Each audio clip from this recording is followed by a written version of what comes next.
Changement d'environnement. Je voulais profiter de ce moment pour vous partager une petite réflexion qui vous intéressera à coup sûr. J'ai remarqué, depuis un bon moment, et vous aussi peut-être, que alors que ce soit ici, là où je suis, ou en centre-ville, en France ou ailleurs, là je suis à l'étranger, les femmes n'ont jamais été aussi ostensibles dans la démonstration de leurs caractéristiques physiques féminines. Il n'y a jamais eu autant de... Je vais pas parler d'exhibition, c'est un caractère un peu pathologique, mais il n'y a jamais autant d'affichage. Là on est à la plage, alors forcément c'est plus affiché, on est à la plage, j'en suis maillot de bain, mais n'importe où en fait. Et il suffit de faire un tour sur les réseaux sociaux pour le voir, les femmes se mettent de plus en plus en avant. Elles se mettent de plus en plus en avant pour leur féminité et particulièrement pour leur attrait sexuel. Elles utilisent donc les réseaux sociaux pour ça, mais en fait simplement elles utilisent des vêtements plus légers, que ce soit dans la rue, que ce soit ici. Ici il y a quelque chose de particulier. Il y a quelque chose de particulier ici, c'est que j'ai remarqué, alors... il est pas en train de se noyer. Bon. Il est ici. Pas de problème. Bon.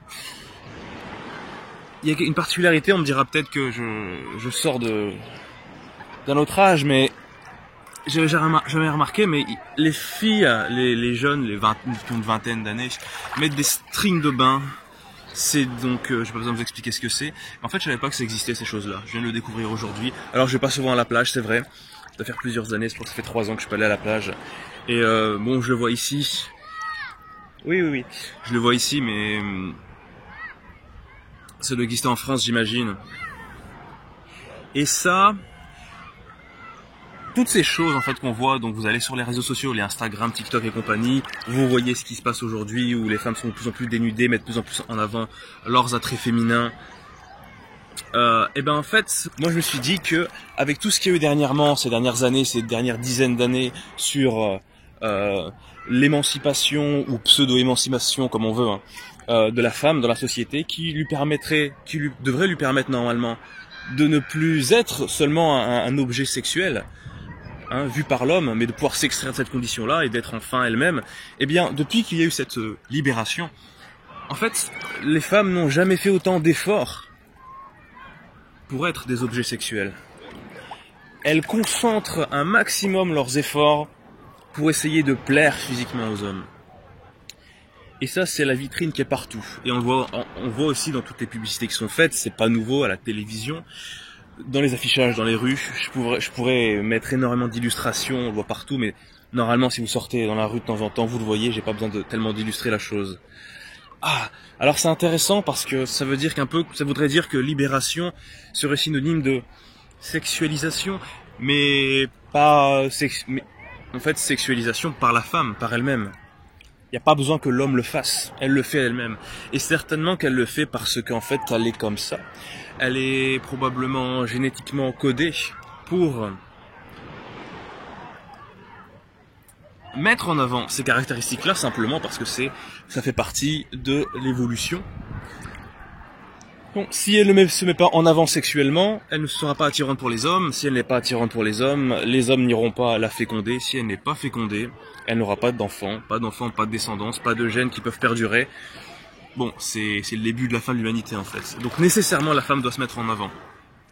Et c'est intéressant comme ça va à l'encontre de beaucoup de discours que l'on entend, tenus par des femmes énormément, pas toutes les femmes, mais beaucoup, mais aussi par des hommes. On est dans le refus de l'objectisation des personnes, ce qui paraît normal et sensé, sauf qu'en fait c'est pas si simple que ça. Il y a des personnes qui aiment être vues sous un certain angle de vue particulier. Et la sexualité, c'est quelque chose, c'est un angle sous lequel on peut adorer être vu.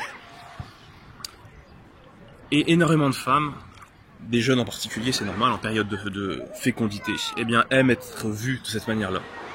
Mais il y a des hommes aussi qui aiment être vus de cet angle-là, et donc qui, volontairement, vont s'objectiser partiellement, totalement, pendant une période plus ou moins longue, pour pouvoir répondre à un besoin, en fait. Voilà. J'ai mon bras qui va bientôt lâcher. parce que je le tiens à mon appareil avec j'ai le poignet cassé là. Et bon, si mon braillage, mon téléphone il tombe dans l'eau et ce serait dommage. Parce que cette vidéo est tellement intéressante, ce serait dommage de la perdre.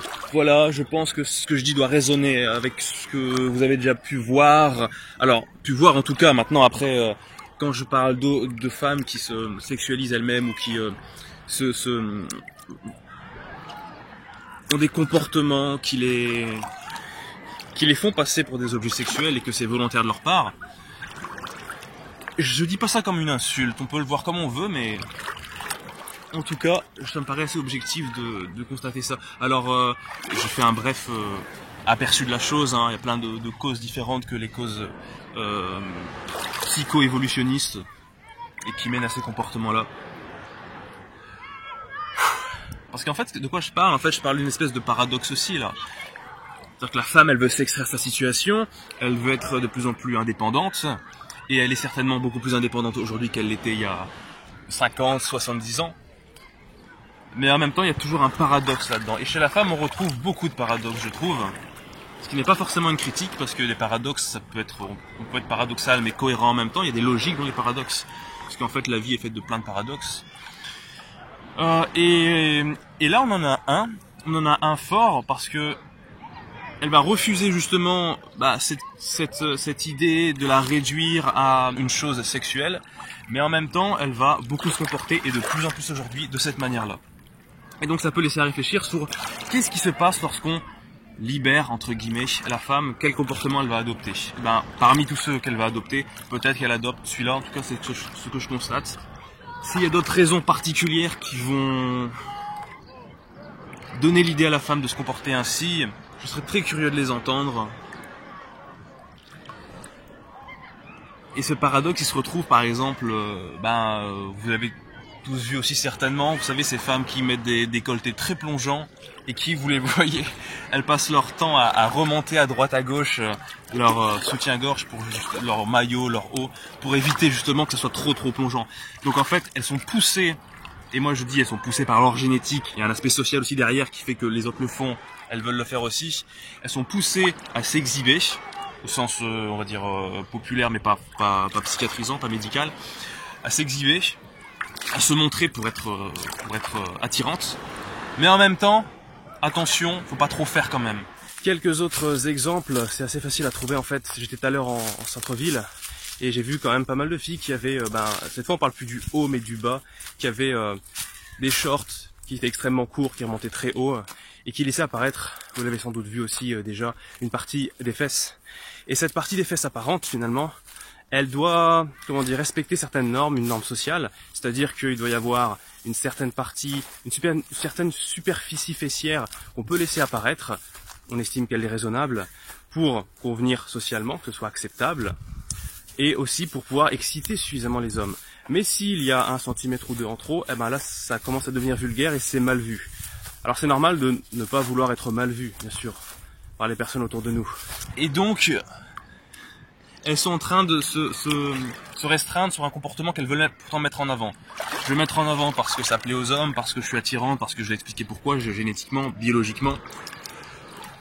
Mais en même temps, est-ce que je vais pas passer pour une mauvaise fille, vous voyez? Et c'est de jouer d'être dans ce compromis, dans cet entre-deux-là, qui fait que les filles vont de plus en plus se dénuder, mais qui en même temps, elles vont, il y a un moment, elles vont avoir des comportements paradoxaux où c'est non en fait. C'est ah non, je peux pas faire ça, je vais être mal vu. Finalement, je vais pas m'attirer des hommes intéressants.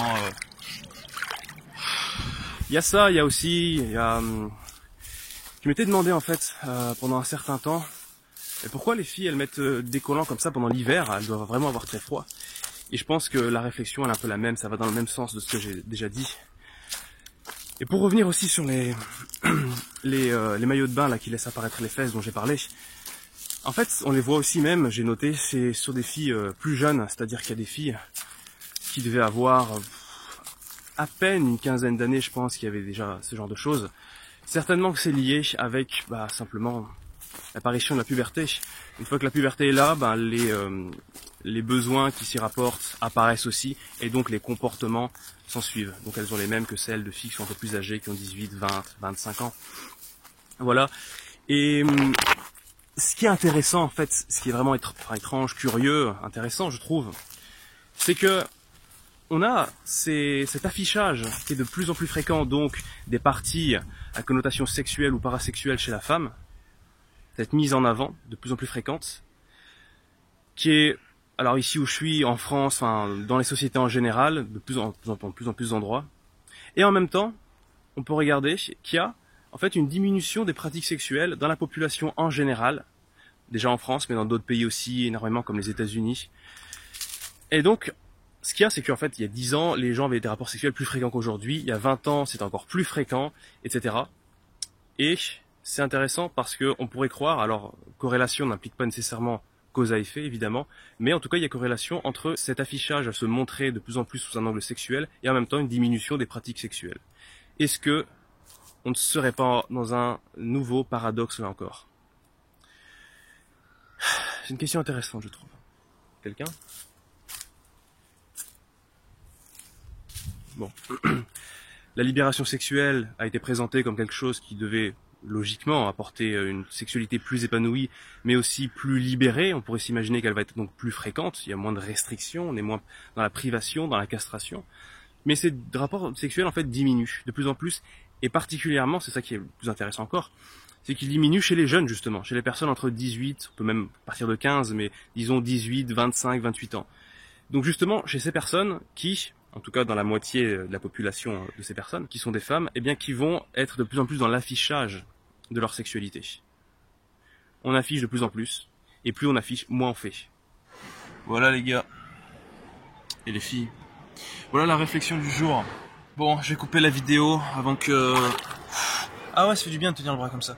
Je vais couper la vidéo quand même. Alors, à la prochaine. Ciao, ciao.